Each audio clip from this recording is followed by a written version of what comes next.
Good morning, students.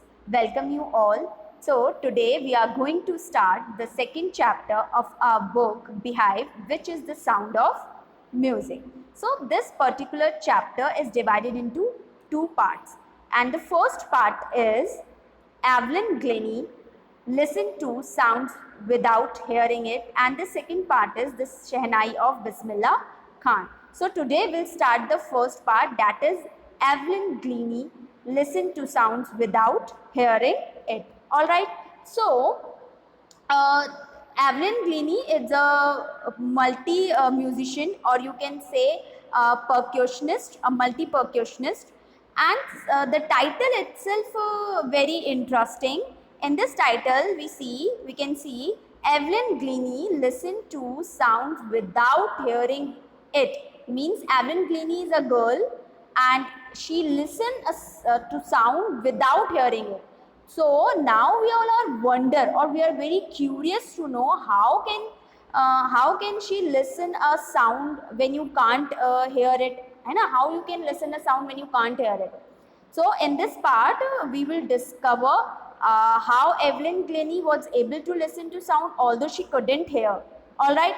So before we proceed the chapter, let us read this before you read part.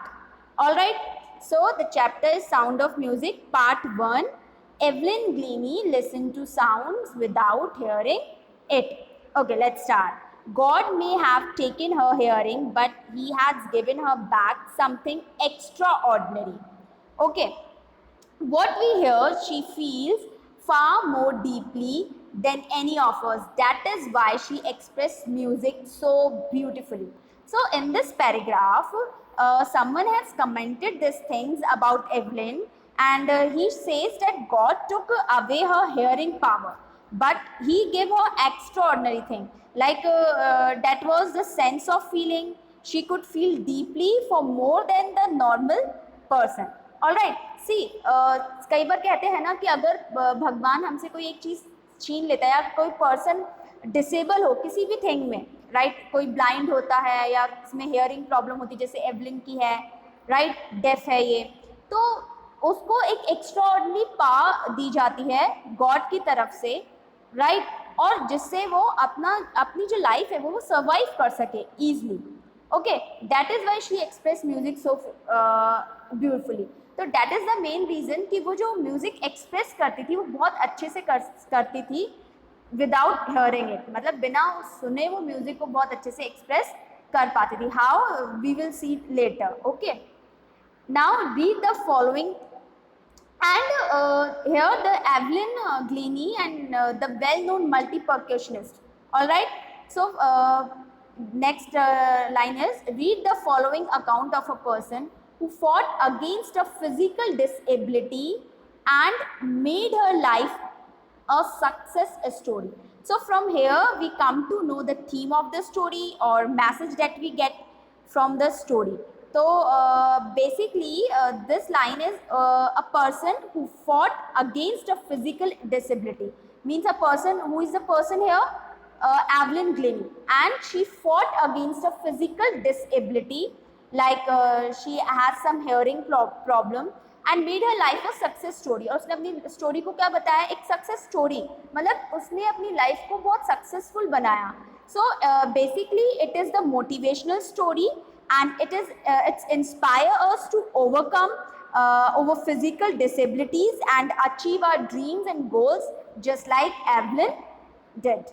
All right, so now come to the very first paragraph of this story. Rush hour crowds jostle for position on the underground train platform. A slight girl looking younger than her 17 years. So basically इस chapter में इस line में क्या है? जॉसल. तो here the jostle mean push roughly. क्या होता है कि बहुत ज़्यादा रश और क्राउड भीड़ थी for position on the underground train platform. मतलब एक प्लेटफॉर्म, ट्रेन प्लेटफॉर्म पे खड़े थे, ठीक है. And a slight girl, slight means small and thin, a very skinny girl looking younger than her 17 years, means she is in her teen, she is in teen age means होता है, teen age होती है from 13 to 19 and she is 17 years old, तो ये अपने teen age में थी. All right, so but for nervous yet excited, but she look younger than 17 years, थोड़ी छोटी दिखती थी, 17 की थी बट और छोटी दिखती थी, and very slim trim girl. And she was nervous and excited means वो नर्वस भी थी, although she was very excited because a train is about to come. All right, and she felt the vibration of the approaching train, और वो feel कर पा रही थी जो ट्रेन आ रही थी, ट्रेन अप्रोच करने वाली थी. तो फिर जब हम प्लेटफॉर्म पे खड़े होते हैं, तो प्लेटफॉर्म पर खड़े होने पर ये प्लेटफॉर्म पर जब होते हैं और जब ट्रेन आ रही होती है, ऑलराइट, ट्रेन आ रही होती है, तब हमें एक वाइब्रेशन फील होता है अपने पैरों पर भी, और ट्रेन की आवाज़ भी आती है. तो इस चीज़ को वो फील कर पा रही थी और इन्जॉय कर रही थी. नर्वस भी थी but she was very excited. It was her first day at the prestigious royal academy of music in London. अब उसका वो फर्स्ट डे था कहाँ पे, लंदन में प्रेस्टिजियस रॉयल अकेडमी में उसका एडमिशन हो गया था, और बहुत फेमस अकेडमी थी वो म्यूज़िक की. कहाँ पे थी? It is situated in London. And daunting, so daunting here means frighten, डर लग रहा था, enough for any teenager fresh from the Scottish farm. So why she was frightening about, because जब वो टीनेज में थी तो वो कहाँ से आ रही थी, वो जा कहाँ रही थी, लंदन में. लंदन में कहाँ? Royal academy of music London में थी, और लंदन एक अच्छी जगह है, राइट, बड़ी सिटी है.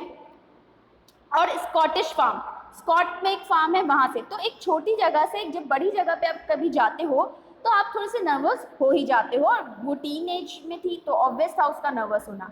But this aspiring musician faced a bigger challenge than most. She was profoundly deaf. But the most challenging thing इसके लिए क्या थी कि aspiring musician means a person who wants to be a musician. एक person जो eagerly चाहता है कि वो एक अच्छा musician बन जाए, और उसके लिए एक aspiring musician के लिए बहुत challenging थी कि वो profoundly deaf थी. वो पूरी तरीके से क्या थी? deaf थी, deaf थी, right? कि वो सुन नहीं सकती थी. All right. Now come to the next part, next paragraph. Evelyn Glennie loss of hearing had been gradual. So here the word means gradual. Gradual means in phases. Evelyn Glennie क्या थी? By birth जो थी वो deaf नहीं थी, वो slowly gradually phases में उसका जो hearing problem था वो start हुआ था. Her mother remembers noticing something was wrong when the 8 years old Evelyn was waiting to play the piano. अब उसकी मदर ने एक बार नोटिस किया कि एवलिन की एज क्या थी. That time she was 8 years old, and उसकी मदर वेट कर रही थी कि वो आके क्या करे, पियानो प्ले करे. They called her name and she didn't move. Now her mother called her name but she didn't move. उसने कोई movement नहीं show करी.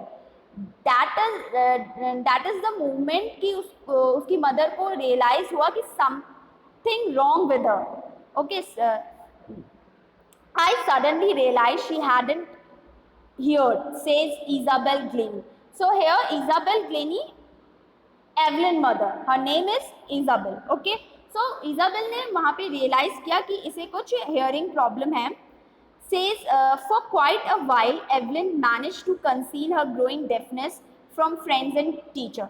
अब कुछ टाइम के लिए she was quite nervous about it कि अब वो कैसे बताए, क्योंकि वो काफ़ी ये था कि अब वो कैसे बताए अपने फ्रेंड्स को कि अब वो सुन नहीं सकती, राइट. तो वो सबसे क्या करने लगी, सबसे ये चीज़ छुपाने लग गई, राइट. ये बहुत मुश्किल होता है क्योंकि ये बाय बर्थ तो उसके साथ ये प्रॉब्लम नहीं थी, ग्रेजुअली इसके साथ ये प्रॉब्लम हुई.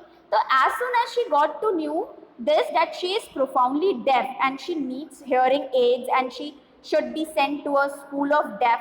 So it quite very difficult for her कि उस चीज़ को वो accept कर सके, right?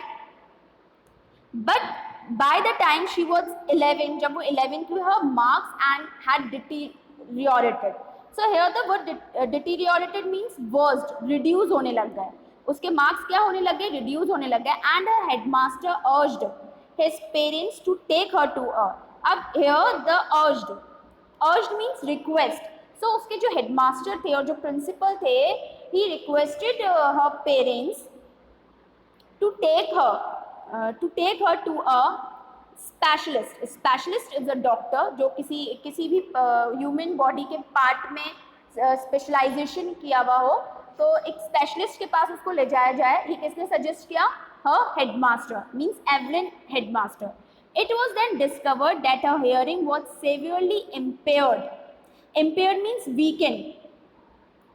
So here the word weakened, मतलब उसकी जो hearing problem थी वो बहुत ज़्यादा सेवियर हो चुकी थी, बढ़ चुकी थी as a result of gradual nerve damage. क्या हुआ? उसका जो ग्रेजुअल नर्व होता है वो डैमेज हो गया था. अब यहाँ पे हम बात कर रहे हैं, जैसे हमारे ईयर्स हैं, राइट. अब ईयर्स पे क्या होता है, एक नर्व्स होती है हमारी, अगर वो डैमेज हो जाती है तो उसको प्रॉब्लम होती है, right. They were advised that she should be fitted with hearing aids and sent to a school for the deaf. So he advised them कि इसको कहाँ लेके जाए. एक तो पहले hearing aids दिलाए, ठीक है, जो ईयर्स में पहने जाते हैं उसको hearing aids दिलाए, और उसको कहाँ पे पहुँचे, कहाँ पे सेंड किया जाए, डेफ स्कूल में सेंड किया जाए. अब hearing aids क्या होते हैं? यहाँ पे एक ऐसी मशीन होती है, मतलब hearing device आप कह सकते हो, जो कान के इस तरफ ऐसे लगा दी जाती है, जिससे आप प्रॉपरली सुन सकते हैं. अगर कोई डेफ पर्सन है तो वो प्रॉपरली सुन सकता है. All right. So but Evelyn was not going to give up. But here at this point she was very brave girl, right. वो गिव अप नहीं करती है. She was determined to lead a normal life and pursue her interest in music. तो वो अब यहाँ पे क्या सोच रही है कि वो एक नॉर्मल लाइफ स्पेंड करेगी, राइट. बहुत डिटरमाइन होती है. डिटरमाइन मतलब वो सोच लेती है एनी हाउ से एनी कॉस्ट पर उसको अपना लाइफ स्पेंड करनी होती है, चाहे वो उसके साथ कोई भी प्रॉब्लम हो. And he pursue her interest in music. And तो वो अपना interest means to follow her interest. अब वो क्या कह रही थी, उसका म्यूजिक में इंटरेस्ट था तो वो अपने इंटरेस्ट को फॉलो करना चाह रही थी. One day she noticed a girl playing a xylophone and decided that she wanted to play it too. So एक दिन उसने किसी गर्ल को देखा कि वो क्या कर रही थी. xylophone here आप देख सकते हैं, इसके पिक्चर यहाँ पे शोन है, गिवन है. xylophone is mean a musical instrument with a row of wooden bars of different lengths. तो कुछ इस तरह का xylophone दिखता है, एक म्यूजिकल इंस्ट्रूमेंट है xylophone. तो एक दिन उसे किसी पर्सन को, किसी गर्ल को उसने प्ले करते हुए देखा. तो दैट टाइम शी डिसाइडेड कि उसे भी ये प्ले करना है, xylophone प्ले करना है, राइट. उसी अब यहीं पे कुछ करना है. Most of the teacher discouraged her, but percussionist Ron Forbes. अब देखो क्या होता है कि नॉर्मल ह्यूमन बींग्स ऐसा सोचते हैं कि नहीं तुम डेफ हो, तुम्हारे लिए बहुत टफ होगा, ठीक है, you can't do it. But तो वैसे ही सेम जो एवलिन के टीचर्स थे उन्होंने उसे बहुत डिस्करेज किया, डिमोटिवेट किया. But a person, a percussionist, his name is Ron Forbes, spotted her potential. उन्होंने उसकी पोटेंशियल देखी, ठीक है. he began by turning two large drums into different notes. Don't listen through your ears. Then he said, उन्होंने क्या किया, large 2 drums लेकर आए वो उसके लिए, ठीक है. अब उस ड्रम्स पे, और ये स्टिक थे उस ड्रम के, 2 ड्रम्स लेकर आए. अब उस ड्रम से उन्होंने उसको कहा कि तुम इन ड्रम्स पे क्या करो, don't listen through your ears, तुम इनको अपने कानों से मत सुनो, right. Try to sense it और सम अदर वे, मतलब इसको फील करो या कुछ अदर वे में तुम कर सकती हो, करो. Says Evelyn, suddenly I realized I could feel the higher drum from the waist up and the lower drum from the waist down. अब सडनली एवलिन को यहाँ पे रियलाइज हुआ कि ऑन द जो हायर ड्रम था, मतलब हायर पिच था ड्रम का, वो कहाँ फील कर रही थी, अपने वेस्ट के upper, means upper part of the body. And जो लोअर पार्ट था, लोअर मतलब पिच था ड्रम का, वो फील कर रही थी कहाँ पे, the lower part of her body. All right.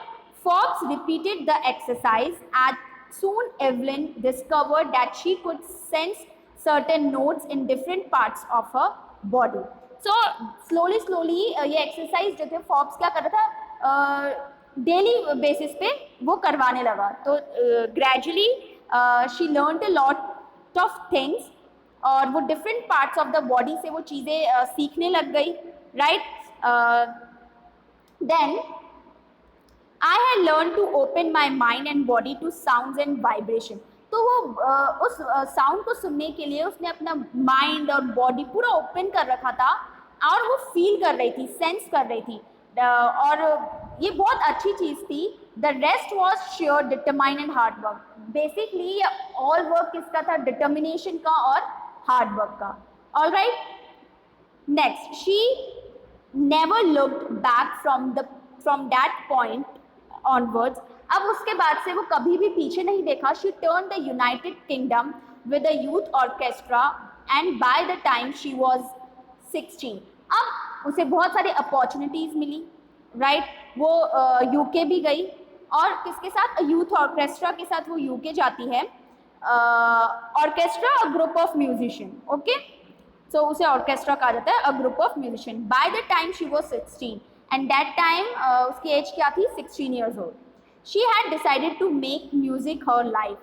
She auditioned for the Royal Academy of Music and scored one of the highest mark in the history of the academy. So वो music खुद बनाना चाहती थी, तो उसने क्या दिया? एक रॉयल म्यूजिक अकेडमी में ऑडिशन दिया, and she got higher marks than any other.